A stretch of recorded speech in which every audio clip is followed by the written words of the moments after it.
Good evening, everyone. My name's Shannon Wilson and my fantastic co-host Keith Miles, and we are part of ICABA, International Career and Business Alliance. It is always our pleasure to bring information to you on a monthly basis regarding topics within the estate planning community. ICABA is a wonderful community based in Florida. However, they have nationwide access to the variety of topics that the members of ICABA have passion for and extra levels of expertise in. I encourage everyone on here to go on to icabaworld.com. That's ICABA world.com.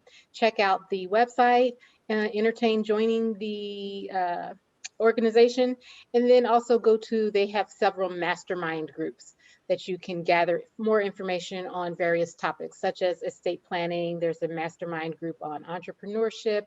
There's some on financial planning. There's one on faith that just, it covers the gamut of information. So it's a fantastic organization. Again, I urge everyone to go onto icabaworld.com, check them out.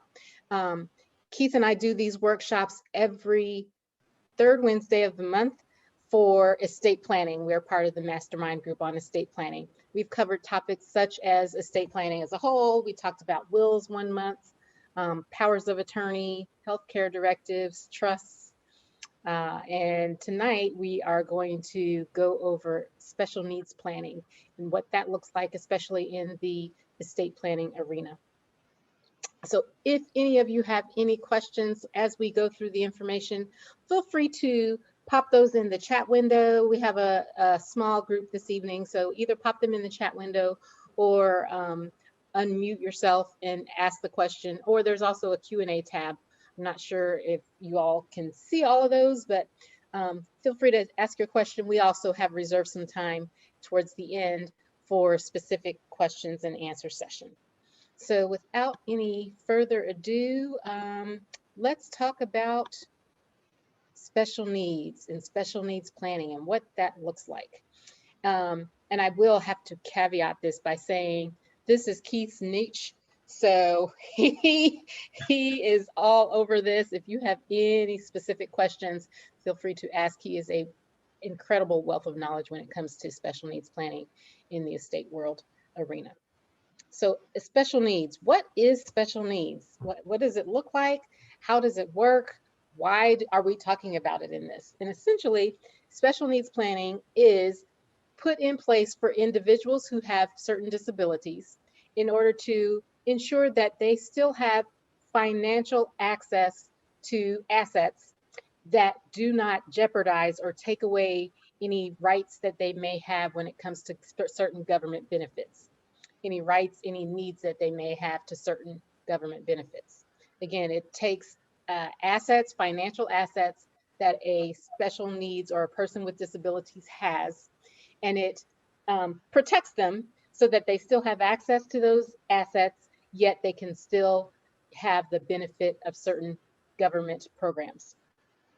How does this go into place? The individual themselves can put them in place. Sometimes people put things in place before they have a special need just to have it in place, or their need may allow them to still do certain things for themselves. So the individual themselves can put it in place.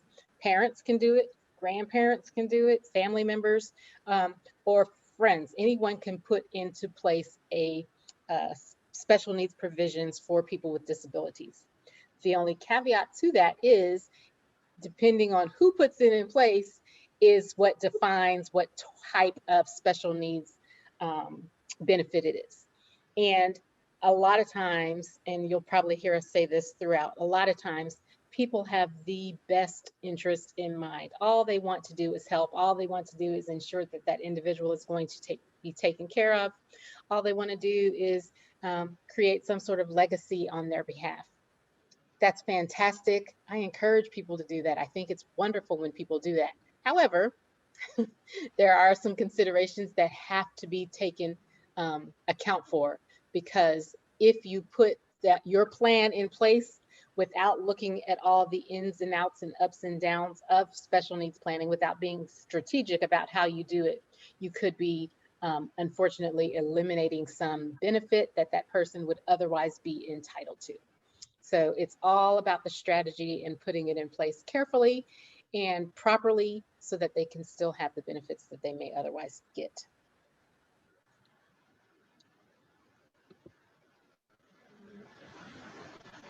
So most of the time it involves So, assisting Sharon, I'm going to people. jump. Yeah, go ahead. Keith, you gonna jump in there? No, I was going to say, before we moved on, thank you for the overview. Now, this is great. I wanted to make sure that people understood special needs planning is for everyone at all times, because a lot of times what happens, people plan at point A, and when they pass away or when things happen, might be point B, way in the future, and the circumstances, the condition, the health of at that point in time is far different than that earlier time when they executed the documents. So as we go through this and we start talking about these issues, remember that even if they don't apply to you right now today, that we have to have the flexibility in that estate plan that when it does happen later, and it's usually going to be some situation that catches someone off guard, that we then have that language in place. So this is the one time when people say, I can go online and get something or do it yourself. You probably will never get any language that's going to work properly if you do it. You can make yourself familiar. So please use an attorney for this area at all times. Yeah, yeah, and Keith and I often say that estate planning I as a apologize for whole any is not delay. I one and think done. my internet's a little unstable, so I'm hoping that I'm not frozen at any point in time. You're not frozen, Okay, but Shannon? you do sound like a robot. Did you hear me? Yeah, yeah, I you just aren't heard it. frozen, Yeah, but you Mr. sound like a Roboto. robot. Okay. Okay. That's better. I can work with that. Okay. Yeah, well, speaking of being robotic, estate planning is not a one and done thing. It is not a one and done thing. And especially if you are dealing with the special needs considerations that some people have. So Keith has a wonderful thing of telling people to revisit their plan in the decades, those years when their age ends with a zero.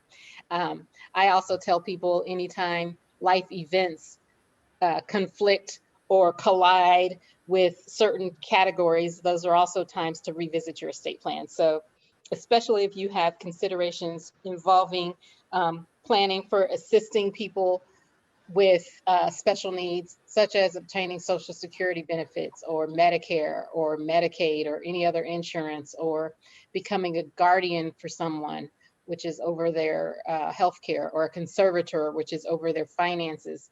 Anytime any of those things come up, that's an excellent time to not only revisit your special needs planning component, but your estate plan as a whole. And so in that, you should look at what benefits are available to you and the person that you are planning for, if it's not yourself. What services are available, what laws impact what you're trying to do, and laws change all of the time. So that's why Keith is saying, don't let Google be your guide on this.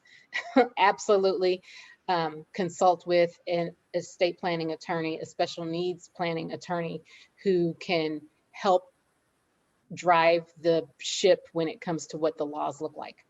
And then also know what other alternatives there are out there, such as alternatives to a trust.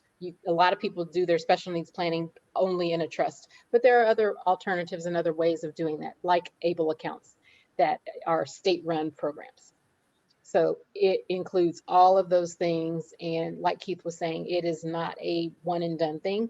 And it should be revisited as circumstances and situations change, specifically because we know, and you all probably know this as well, people do not make the best decisions in an emergency situation.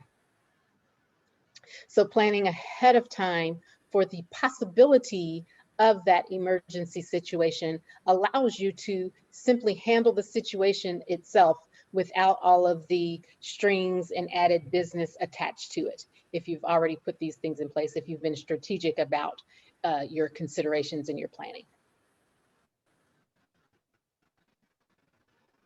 So we said also, that. Jen, wanted to jump in before we start getting into. Yeah. This is an area where a lot of people don't realize that form is incredibly important. And a lot of times, people that aren't lawyers operate by the heart and passion, and they, have conversations, and or they say, I know what they really wanted because I know them so well, but everything in this area is about form and having particular language or not having particular language in something. So this is something where you have to be very technical. So the substance of things sometimes literally takes a backdoor to just having a particular clause in there, or particular form that you need, or trust, a special type of trust in certain situations. So we just want to emphasize this is something that is so rule intensive, and is not only federal, it's state. So you're not talking about something like the IRS, and we know how complicated the Internal Revenue Code is, but the Internal Revenue Code is federal. So if you're in California, Chicago, Miami, it doesn't matter. You're all doing the same code. With this area, a lot of the items, some of them are federal, like Medicare, things like Medicaid are state and federal. So each state has variations on how it runs its program.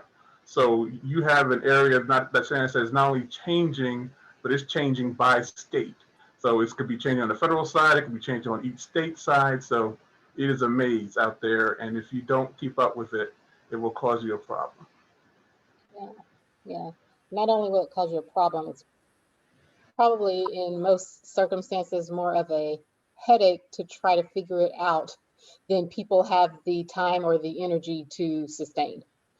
And so again, let somebody who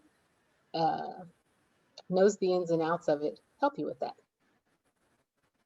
All right, so let's do some definitions. The legal world is full of really big words, right? And it's full of really big words. If you don't understand, you could be doing something completely wrong and completely unintentional. So let's see how the law defines disability. If we looked it up in Webster's dictionary, and it's funny, Keith, I don't even know if people still use Webster's dictionary. I don't think so. If we looked it up, if we asked Siri exactly how to define disability, it would probably say one thing.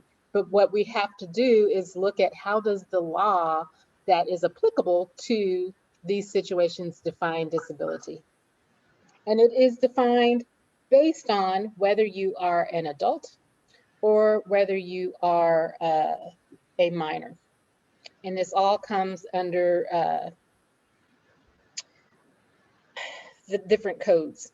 So the Social Security Administration administers disabilities, and they define it by saying a disability is the inability to engage in any substantial gainful activity, that's called a SGA, by reason of any medically determinable physical or mental impairment, or impairments, plural, which can be expected to result in death, or which has lasted or can be expected to last for a continuous period of not less than 12 months. Not less than 12 months. So it doesn't have to be permanent, but it can't be something short-term that only lasts for a couple of months. It has to be at least a year. And we'll make sure we talk about, before we go, that said SSI and SSDI. So sometimes when people hear Social Security, in their mind, they're thinking Social Security retirement. And we're not talking about that benefit that you get when you finish working. That's not that kind of Social Security. We're only talking about Title II, SSDI, Title 16, SSI. So we're going to talk a little bit about what those programs are, but just want to make sure when you hear Social Security in this context, we're not talking about anything with retirement pay. Right, we're talking about disability. Under Title 16, a child under the age of 18 will be considered disabled if he or she has a medically determinable physical or mental impairment or a combination of impairments that causes marked and severe functional limitations. And, so there's an and on the definition for children, and it really was on the other one as well, but it's more emphasized. That can be expected to cause death or have lasted or can be expected to last for a continuous period of not less than 12 months. So it's the same definition for people under the age of 18. And just to mention, you said that mostly had the same definition with the adult. You had that substantial gainful activity, and we're going to go to the next slide to explain why there's a difference. What does that language mean for substantial gainful activity? It has a critical component that will kind of shock people a little bit when you kind of explain it. Yeah. Gainful activity, meaning gainful employment. Right. So the Social Security Administration defines substantial gainful activity as working and earning income more than a certain amount. All right, working and earning income above a certain amount. This is critical because since they define disability in context of work,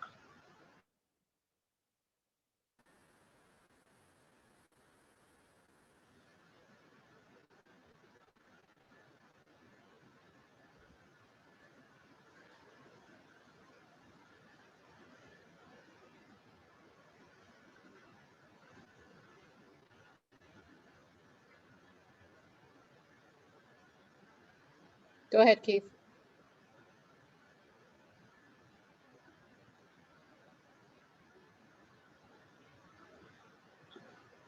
I'm sorry, yeah, I was frozen there, I'm sorry. I was saying we have situations a lot of times where someone in our visual and our interaction with someone, you'll say, okay, well, they're clearly disabled to have a disability. But say, for example, they were an actor and they were, say, they're a blind actor and they got a role in a movie and they got some substantial funds from doing that movie. That's Social Security can be like, well, you're not disabled because you're able to make money. So it's not a matter of just the physical component when you're an adult. It's that ability to make money, which throws things off in a sense because there are many different ways that they can justify you making money. So we just have to get clear. That's why a lot of times people have to battle with the agency for what, when you're looking at them and interacting with them, you would clearly say this, how did you not qualify for benefits? But it's how they're using this language to justify this monetary potential. Right. And the monetary potential has a cap on it. So for blind individuals, you may have been frozen in saying this, Keith, but we didn't hear you. For blind individuals, that cap is the ability to earn $21.90 or more a month. For non-blind individuals is $13.10 per month. And these monetary figures are monthly, not annual, monthly. That was a great example with the blind individual who gets a role in a show. Now they have sometimes inadvertently taken themselves out of that Social Security benefit that they would otherwise be entitled to because now they make too much. All right, so what are the benefits that people with disabilities are entitled to? There are certain benefits. Some are public benefits that they are entitled to, and that is comprised of only 7 different categories. And we're not going to go into deep detail about some of these, but in a nutshell, they are Supplemental Security Income, that's SSI, Medicaid, there's Medicaid waiver programs, and then there's SSDI, which is Social Security Disability Income, and Medicare. Don't confuse Medicaid and the Medicaid waiver forms with Medicare. And then we will talk just slightly, not much, about Section 8, which is federal assisted housing and veterans benefits. So public benefit programs, and Keith, you can Yeah, this have is explaining this chart. yeah, this is I try to do this for the visual learners, make it a little easier. So we really want to segregate these into different categories because some of these things are what we call needs based.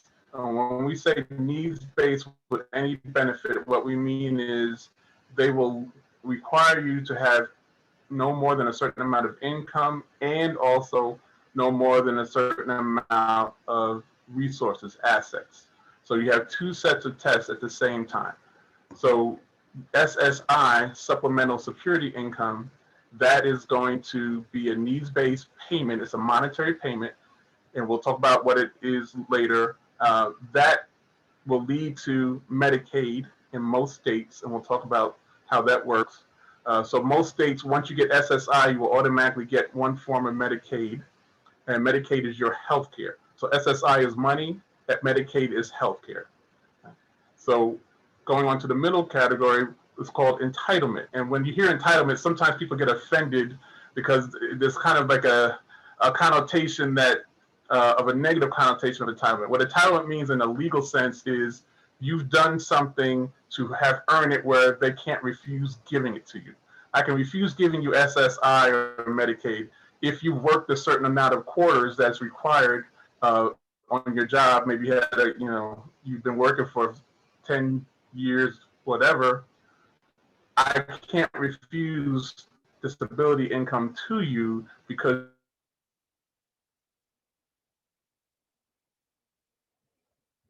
done something to simulate you're not being able to work. So it's more like a substitute wage kind of program as opposed to SSI, which is more just for food and shelter for a lower income group. And then that SSDI is based on your work record. So depending on what you earned in your salary that you've earned will determine that payment. SSI is automatically Medicaid. SSDI is not automatic. You have to wait 2 years. So if you're on SSDI, Social Security Disability Income, for 2 years, then you can qualify to be on Medicare. So Medicare is also health care, similarly to Medicaid. What's the difference? Well, Medicare is what people usually associate with health insurance when you get to 65. You worked your whole life, you came out of college, you worked whatever period of time, you get to 65, that's Medicare. Okay? Medicare will pay for certain things, hospital bills, doctor bills, you have a prescription element. But what it doesn't pay for in this context that we're talking about is a lot of times for long-term care. You have certain need to go to a nursing home, or you need someone to come into your house to help you bathe, get out of bed, get out of a chair, cook, take care of yourself, do certain physical things to improve your quality of life. That's not covered by Medicare in many instances. That's why people also need Medicaid. So these programs are really, this set here in these first two columns are ones cover what, which ones automatically lead to something else. $1 of SSI will lead to Medicaid. We'll talk about some of the details on that. Other benefit programs, Section 8, you may be familiar with that. Someone gets, either they have two types. We have a certain building that you get a place to, or they'll free you up to go live out in the community, give you a voucher, and allow you to search for housing. And if that landlord takes that voucher, you can live there, and the government will pay for that portion of the rent. So that's Section 8. Veteran area, it's unbelievable how many veterans benefits are. But when we are talking about veterans benefits, we're usually as elder lawyers talking about what's called veterans pension. So that's a different thing than what people think about with veterans. A lot of times I think about injury. So that's called compensation when, say, someone goes to a conflict, gets hurt, maybe shot, loses an arm or some physical thing. That's VA compensation, gets that disability rating. That's different than what we're talking about a lot of times on this side, which is veterans pension, which is basically a payment to help older veterans. Usually you're talking about people who are 65 or older, so kind of the same age that you would get on Medicare. So once you get to that point where you need help, you have some physical decline, then there's a program with the pension program that will pay you extra money per month to help you afford some health care, either bringing someone into your home or maybe helping you get some assisted living when you move out into a assisted living facility and get some payments. So that's kind of the overview. Needs-based, entitlement, there's no assets on entitlement. All right, needs-based, I said there's income test, asset test, entitlement, there's nothing that stops them from giving it to you. You can be Bill Gates and Warren Buffett and could be on Medicare, okay? Because if you're 65 and you've worked long enough, you get it. So there is no asset income requirement on that entitlement piece. So hopefully that was clear, but we'll get into it a little bit more. I think it was very clear. Thanks, Steve. So what does SSI provide? That Social Security Income provides a monthly grant, it's a cash grant that covers food and shelter for individuals who are disabled, blind, or 65 or older. All right, it is monthly grant that is given to you. This is what Keith was saying about you just have to meet that age threshold and be disabled or blind. And so in 2021, this year, right now, the maximum payment that any individual can get per month is $794. That's the maximum payment that anyone would be entitled to per month, $794. And that first thing you can think of, you're like, whoa, food and shelter, how am I supposed to live off of that amount? You know, what is that for? And it's not, it's indexed, but obviously it's not indexed for you to live in certain places. So you're not going to find a place in New York City or Buckhead, Atlanta for this, I'm sure. So you realize that it's to serve a certain population of giving you the minimum, but it lacks the ability to make you independent. So we're going to talk a little bit more about how this coordinates with some other things. So if you have other income that can potentially reduce how much you receive in SSI. Remember I said that $794 is the maximum. So what happens and how is it that everyone doesn't get the maximum? And this chart here explains why everyone doesn't get that. This chart and the next one will explain why everyone doesn't get $794. They don't qualify for that max. And it's because they have certain income that reduces what they would otherwise be entitled to. So on this one, we have a distinction of unearned and earned. Earned is the simplest one. Wages, self-employment. So basically, if you go out and get a job and you say get a job at some fast food place and you're able to earn your own check, they will say, okay, well, since we were giving you the $794 for food and shelter, since you're making money on your own job, we're going to reduce your benefit. Now, they do it $1 for every $2 you earn after the first 65. So you go through this calculation. So if you made $365 that month, they'll exclude the first 65 and then reduce you $150 because you made $300 over the 65.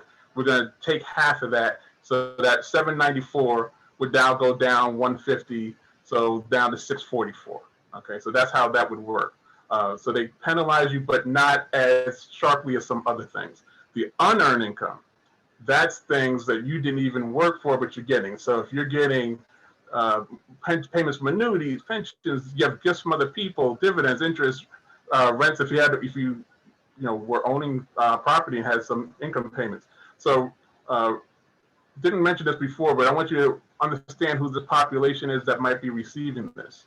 A lot of times you have in people's heads a thought that special needs equates to something like the Special Olympics. So they'll think of, okay, we're talking about someone who from birth may have kind of, cerebral palsy, autism, all these things that come from birth. And that is also, of course, part of this population.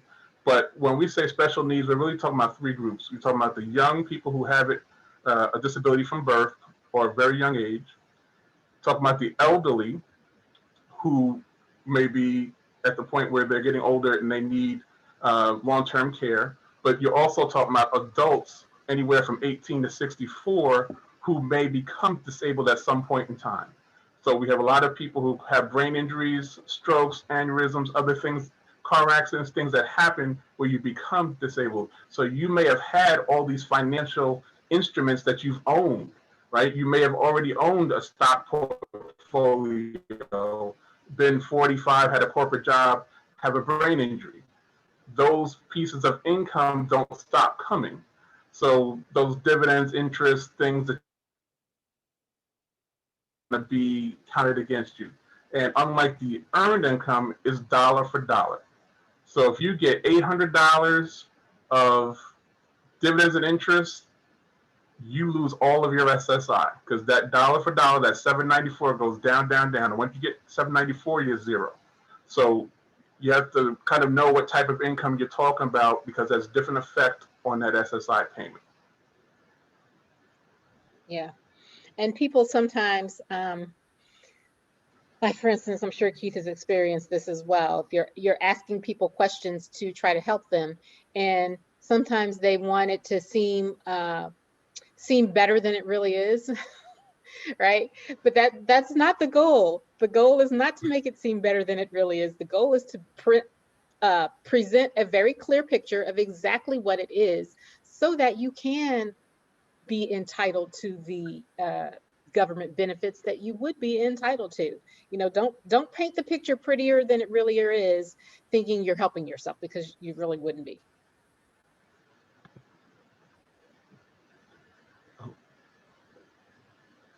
So we have two other types of kinds income here that reduce your SSI. So these two are the ones that people won't see coming if you're not in this area. The earned income and unearned, people can kind of get a hold of that. All right, I get a job, earned income, dividends, things. All right, that's unearned. These are creations that are very subtle. I'm going to start with the deemed income first. Deemed income is when someone else in your household, their income is deemed to you. So if you are many times a minor, you may be in school, so you're in special education, you don't have a job. So you're thinking, well, I have zero income, I should get all that 794. Well, they deem income from your parents to you because that's in their mind, that household, they have a legal duty to support you. So they reduce dollar for dollar after the first $20 of deemed income. So that is usually why many kids under 18 can't get SSI, simply because they live at home with their parents and their parents' income is deemed to them. So the other thing, in-kind support and maintenance. We mentioned that SSI is food and shelter. So in the government's mind, if you get a kind of payment that is that actual food or shelter, or something that could be used to do that, that's in their mind replacing what they gave to you, so you don't need their money, so they're going to reduce your benefit. Now the key thing here is they reduce it dollar for dollar, but they max it out. So they max it out at 1/3 of the benefit. So what does that mean? It means there's a tremendous opportunity for you to help someone in this situation. What do I mean? 794 is their max payment per month. I want to give them an apartment with a rent of $2,000 a month. If I spend $2,000 a month on that rent, it still only reduces their SSI payment up to 1/3.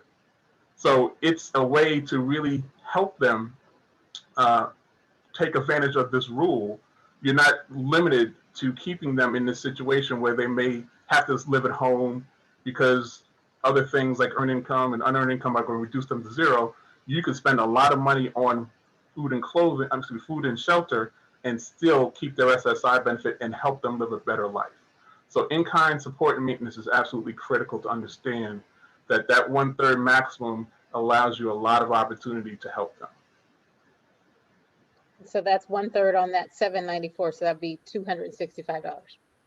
Right. So you could give them that great apartment, and it still only takes off that 265.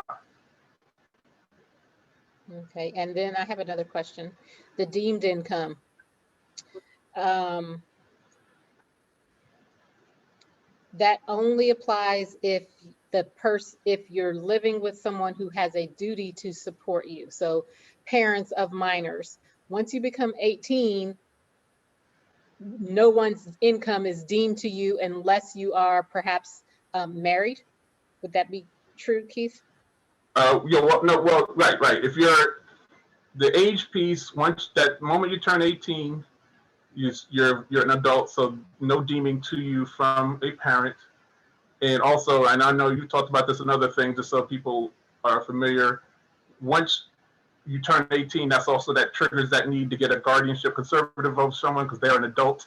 So if their parent is used to you doing things for them, we've talked about this in other places. That's also where they have to realize that adulthood is how the law sees them. So they need to trigger that guardianship and conservatorship at that time. So they lose the deeming, but they also become fully adult. So then many times people have to do things formally with the court. But if that person does get married, like you said, now at any age when you're married, your spouse that you live with, they're deemed income to you. Right, right. And I just want to reiterate what Keith was just saying about guardianship and conservatorship. We had it on here a previous slide, but guardianship is where now you are an adult, you have special disabilities or circumstances in which you cannot speak for yourself financially, you cannot manage your own financial assets, you cannot make your own legal decisions, and in many cases, you cannot speak for yourself medically. At that point, somebody has to petition the court to become your guardian, which is the person who makes your medical decisions for you, or your conservator, which is the person who makes your financial decisions and manages your financial assets. Those are two different yet the same streets, right? If we put a line down the middle of the street, a road, guardianship is on one side, conservatorship is on the other side. Many times they are one and the same person or one and the same people, but not all of the time. Sometimes you can have one person who's managing the assets and the legal decisions and another person who's managing the medical decisions.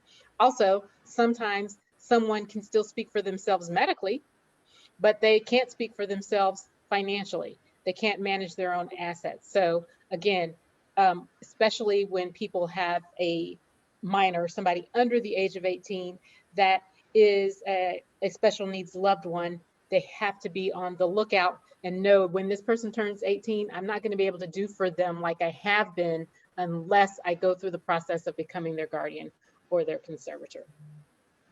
And again, it is not a it's not a disadvantage to them. So many times we want to help them, and it looks, people think it looks bad. There's a certain stigma associated with it, but not doing what you should do in order to help them creates more issues down the line than putting them in a circumstance where they can get these benefits.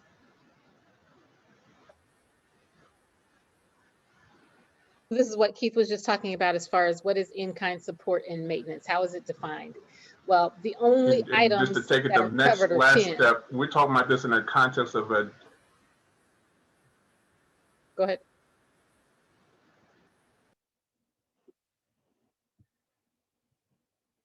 There are only 10. I'm just going to keep rolling here. It looks like Keith went offline for a moment. There are only 10 categories that in-kind maintenance applies to. That is any food, what you eat, what you drink, how your body contains or gets nourishment. Mortgage payments. This includes any property insurance that the lender may require, or if you live in a homeowners association or anything like that that requires certain insurance, that is included in the in-kind support. Property taxes are included. Rent, like the excellent example that Keith just gave. If you have to pay rent, that is considered in-kind support, and it works in your favor on that.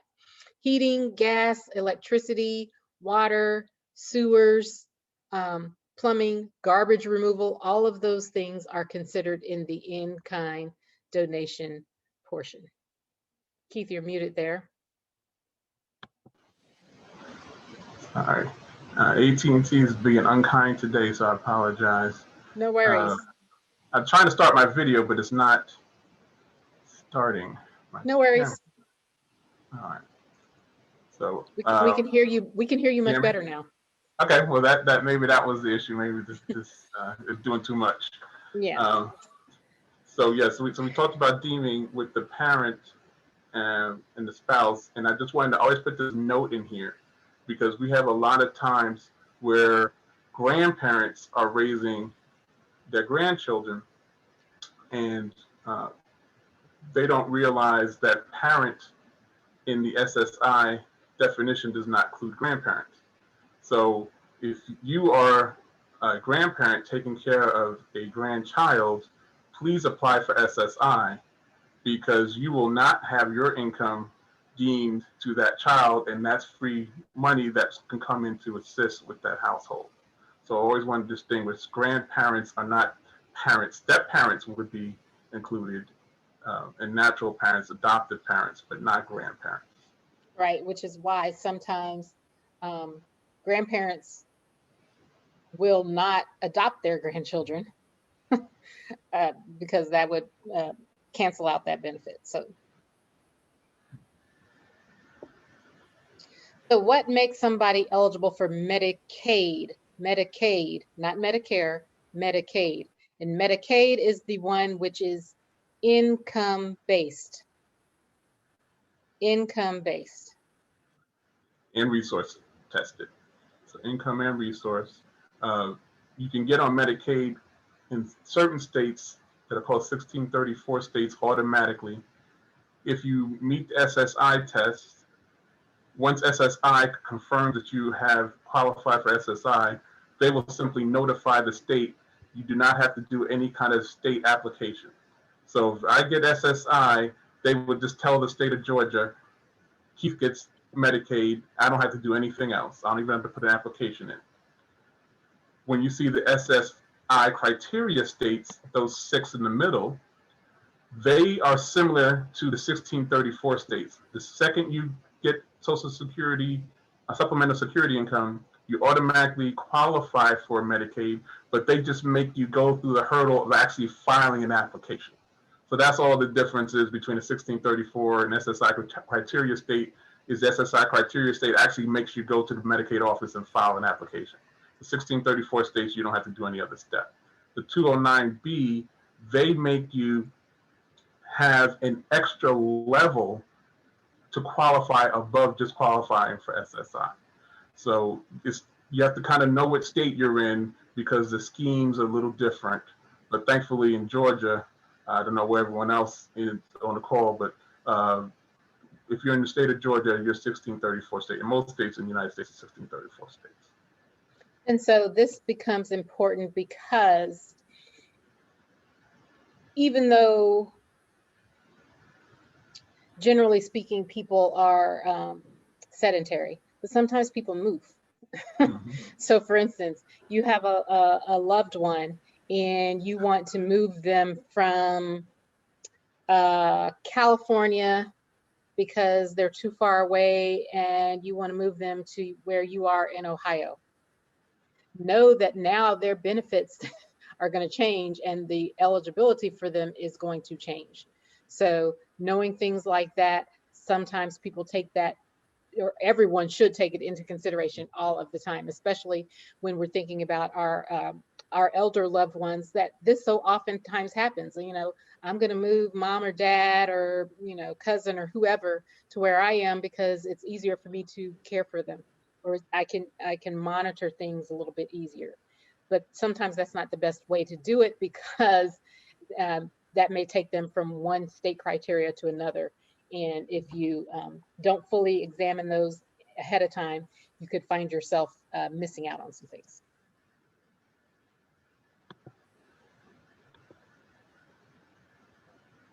so we're not going to go any more into that. That's what Keith Yeah, we just can go move further. That's what I looked at the time, so we want to make sure we kind of get through a said. lot of this. Medicaid is federal, state. Again, Medicaid is health. Uh, Mentioned before, this is a lot of times the long-term care, what they call custodial care. So you will need this more often than not. At some point, I don't remember, the statistics are like 70% of people will need long-term care. So they may be on Medicare because they worked all their life and put their time in.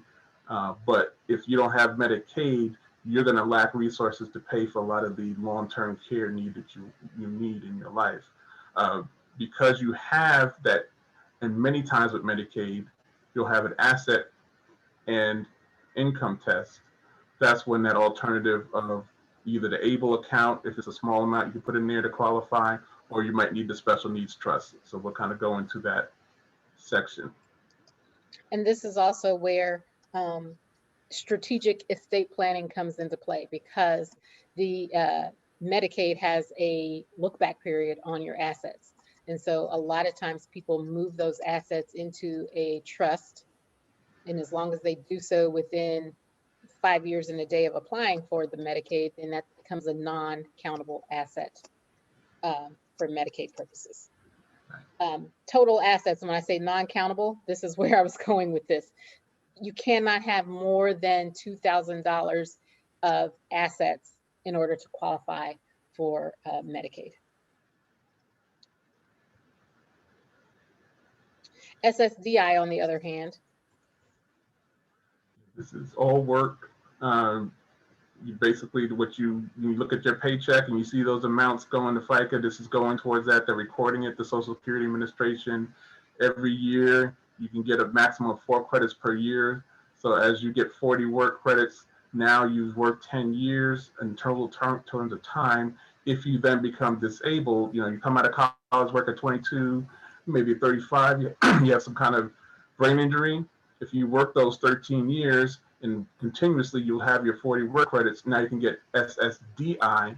So even though you can't work anymore in that job that you had, you can get that payment. This does not have any asset requirement.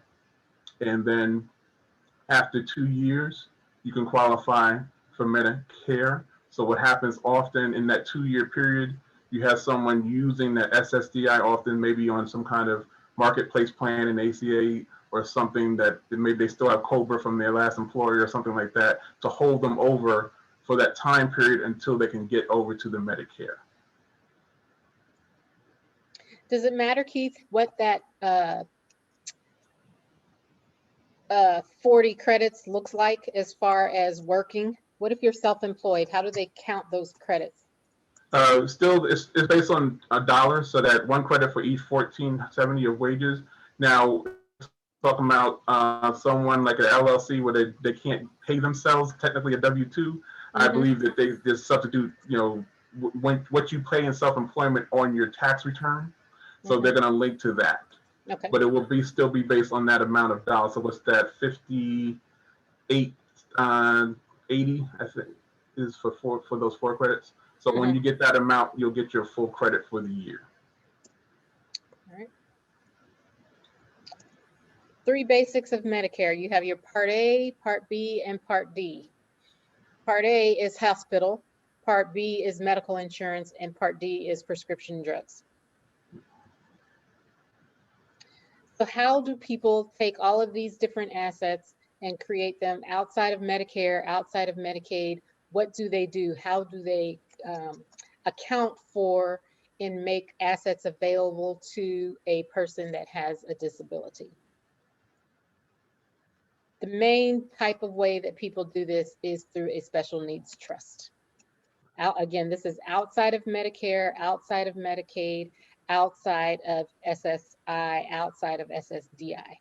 We're talking about a special needs trust, and there are certain types of special needs trusts. And if you heard me earlier, I said it's all in the way it is set up so that people can still qualify. So Keith does a fantastic job of putting charts together. So the thing to remember for anyone is, because they hear that $2,000 limit and they're like, how in the world does anyone qualify that has any kind of uh, been living for a while and accumulated things over time. Because Shannon said these trusts, they have special language in them, and if you draft them a certain way, the agency has said basically, if we see these trusts with this particular language, we will basically turn our eye away from these assets and treat them like they're not yours anymore. So that's really the key, is you can't just throw something on it that says special needs trust in your word processor and think that you're going to hand it to them and say, okay, well, it says special needs trust, and sign it and think that you're going to be okay. You have to have certain language. And the key of them, the first key is, who was the source of the funds that made the trust? So is it the person themselves that's trying to get the actual beneficiary with a disability? If so, that's the term they use, first party. Their funds are using this, making this trust. First party is anything where the beneficiary is funding. Third party is, you see there in a source of fund, anyone except the beneficiary. There is no second party. So either you're a first party or you are a third party. Anything with a third party is not limited by family. So it doesn't need to be a family member. It could be anyone in the world. I could be a total stranger and leave someone with a special needs some property. It does not matter as long as it's anyone but the beneficiary. The key distinction is, if I am using the beneficiary's fund to source the trust, when things finish, most of the time death, the Medicaid will come back and say, all right, we've kept a running charge of all this money we spent on you, and present it to that trustee and say, hey, this is what we spent. How much money is in the trust? If there's money there, they're going to be paid back. So you see the payback provision. So a lot of times with first party, those D4A, we call them payback trusts.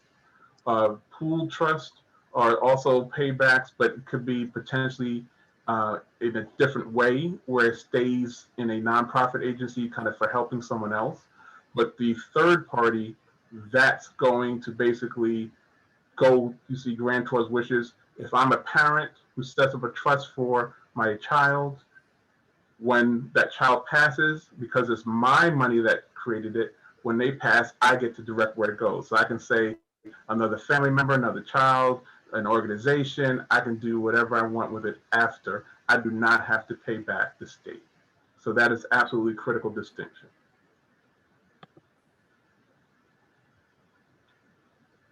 So here we talked about, go back one sec real quick. A lot of times we, and Shannon knows this, we make people come in the office, they ask for revocable trust, because they say, I want a revocable, I want a trust to avoid probate. I don't want to do probate. So those kind of trusts that people set up with when they're trying to avoid probate, a lot of times have the wrong terms in them, because usually they're trying to set it up for their children.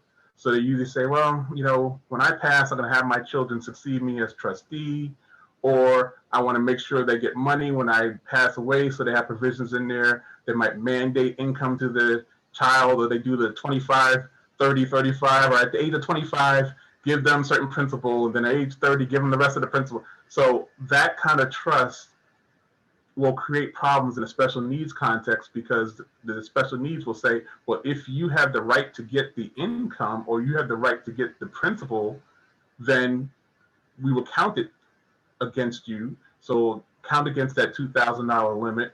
You won't qualify, and they'll make you spend it down.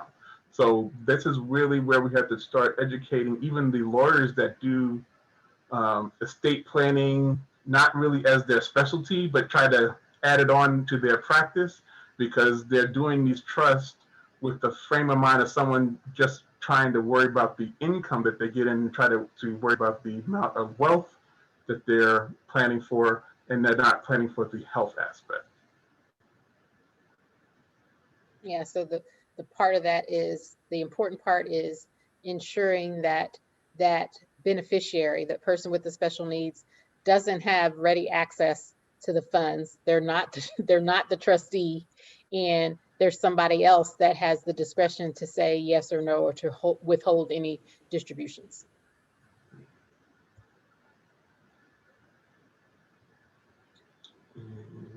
This is what Keith just said.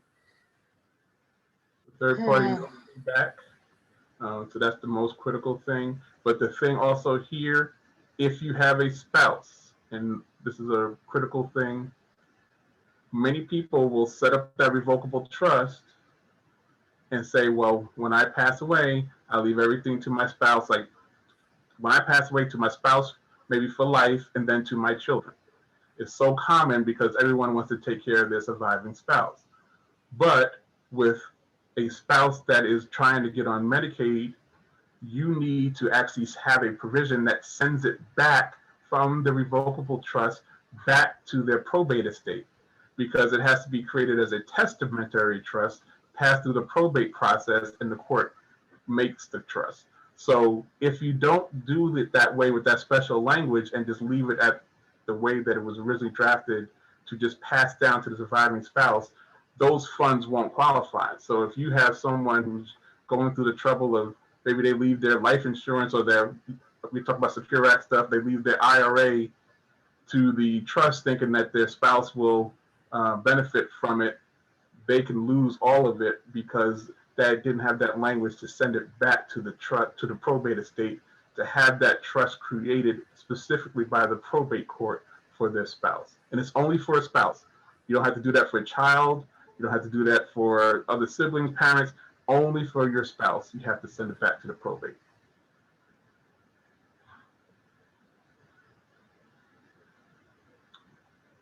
So those first party trusts, a lot of times it's going to happen where you get a big money award and you get a judgment. Now you have this a big amount of money, but you also need health care. So if you keep this $300,000 $1 million judgment and you have a $2,000 limit, there's no way you're going to qualify. So what these first party trusts are designed to do, put those personal injury awards into this trust and then have it held there with that special language. They will supplement whatever they're getting from these benefits, and then once they pass away, that's when the payback will kick in. It also happens, of course, in inheritance. Like I mentioned, inheritance is a big issue. Inheritance can, I want to make a note, can go both ways. If I do proper planning, my inheritance will pass through a third-party trust. If I set it up correctly, it will pass through a third-party trust. They will use those funds while they're alive, and then once they pass, there'll be no payback. If I don't set it up properly, it will go to them directly.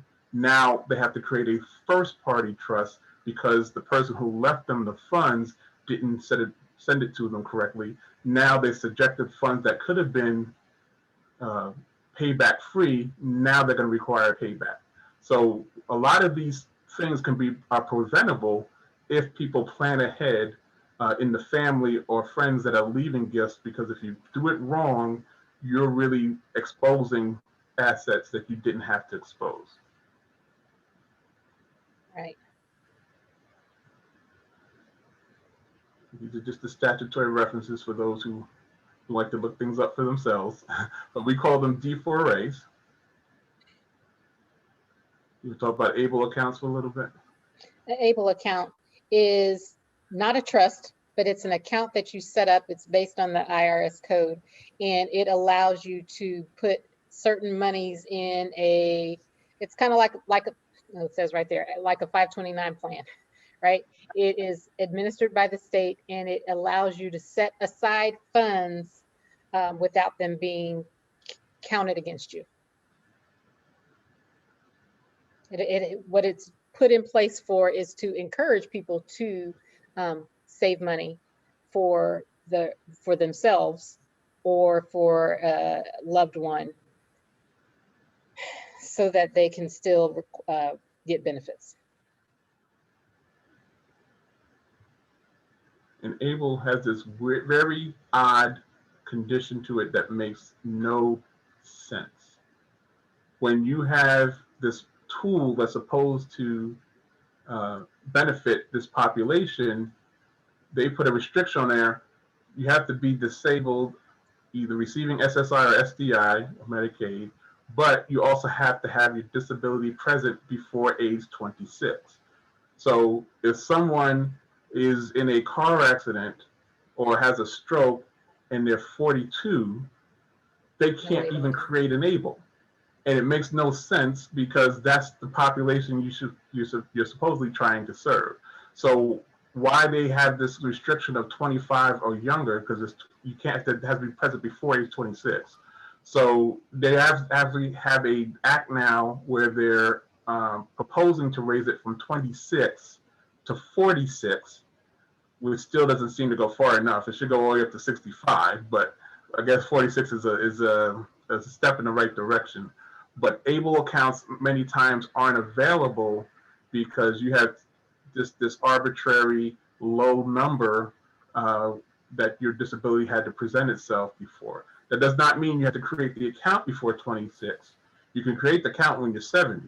But if you say are autistic from a child, we know your disability onset before age 26, so you meet the criteria. So it's just a matter of being able to show that your disability was present before that age.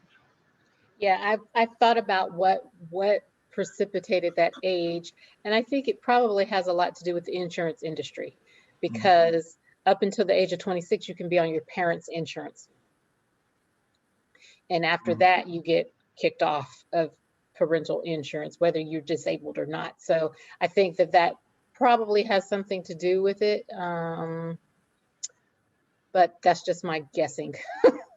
Really, in all transparency, I'm just guessing. Yeah, well, I think this has to do with that bias too. Like when people think of special needs, they're thinking of someone in their head who was a special needs child. And so many of these tools that we're talking about are for adults that have things happen to them later in life. So limited to that mindset is causing a lot of people to miss out. Right. And the one of the main things that I want to point out about the ABLE account is if you have funds in that account, that money does not reduce your SSI if you use it to pay for certain things like food or housing. Right. And a lot of times what we do when we get study special needs trust is we put in provisions that allow the trustee of a special needs trust to pay some money into an ABLE just for that benefit. So this first one here that you mentioned, Shannon, if I know, or if I pay this rent out of the special needs trust, it's going to lower the SSI. I want to have a provision that says, okay, the trustee can put it into the ABLE account for the same person, and then that person can have the ABLE account pay it, and it's just that mentioned that form. The substance is exactly the same, but the form requires you to use the ABLE instead of the special needs to get that extra bit of money. Yeah, it's whether you're drawing it from the right hand or the left hand. Right. Key differences, and then we'll be wrapping up here where our time is about to run out. So the key differences to know between a first-party trust and a third-party trust is third-party doesn't have that payback provision. Right. So do-it-yourselfers, that's number one thing we see is they start grabbing forms off the internet. They say, oh, you have to have this language in here. And they put a payback provision in their revocable trust that they did. And it's like, you didn't have to do that, but if you don't know this area, people start reaching for clauses just to, in their mind, protect themselves. And they may be causing a loss of money. Right. Or vice versa, where they take something that's a third-party language, not realizing the difference, and they leave out that payback language, and then the person gets that inheritance and then doesn't qualify. And once you put that application in for Medicaid, you can't take it back. So if they see that trust there, and those funds are available, there's no oops, you can't take it back. So right, you want to get it right. No do-overs on that. No do-overs. Yeah, it's not the kids tag. No do-overs. Right. First party special needs trusts do have that payback, as well as the pool trusts. Right. And I've highlighted all on that, and that's another place where people get stuck is you can't put just your state. So they'll draft something there in Georgia and say, I promise to pay back the state of Georgia, and then the state of Georgia will reject it and say this is accountable trust. And it's what are you talking about? I said I'll pay Georgia back. And they said, no, you have to pay all states back. So that language has to say, because like you said earlier, people move. So if you put language in there that just says Georgia and then you move that person to Maryland, then your trust doesn't have that language that Maryland's protected, so they reject the trust. So that you have to say Georgia and any other state where you receive care, or just all states in the United States. So that subtle difference has literally gone to court where people have lost benefits because they had that individual state listed rather than all.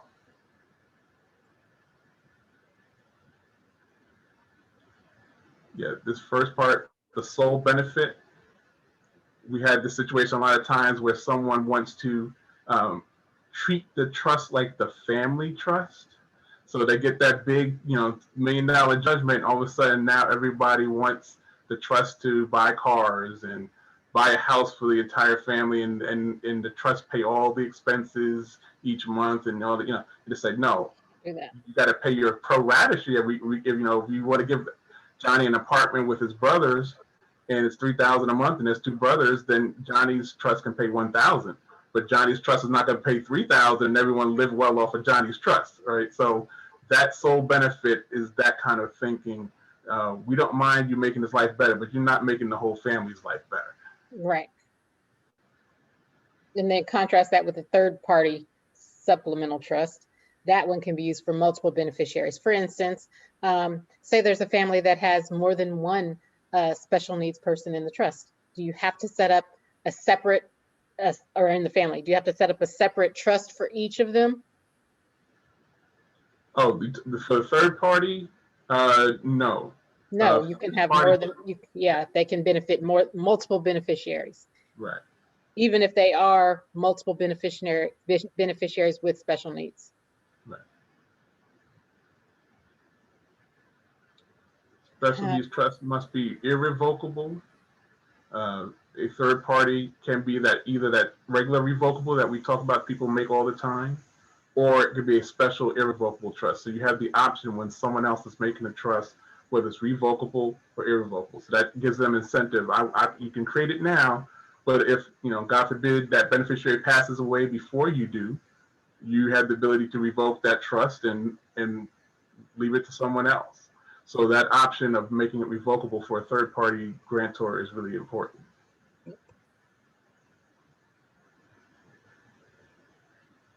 And first-party special needs trust, since the person is making it themselves, is only created during their lifetime. Okay. But with a third-party special needs trust, since I'm the grantor, I can create it while I'm alive. I can create a special needs standalone trust, or I can do my revocable trust that I normally would do with special provisions in it that will create the special needs trust at my death. So I can do it under my will and have my will create that special needs trust, or I can have the revocable trust I made when I die, have a sub-trust underneath it. That's the special needs trust for that person. And that way that all of those assets pass outside of probate. Right. All right. Again, before we wrap up, I do again want to thank ICABA for providing this platform. Getting the information out is key. We often know that people do better when they know better. And the only way people can know better in order to do better is to be educated on it. So like I said in the beginning, it is always my pleasure, my honor, as well as Keith's, to present this information to the public, to the members of ICABA, so that we can know better and do better. Any questions on special needs? Any questions? I don't think anyone is muted. I don't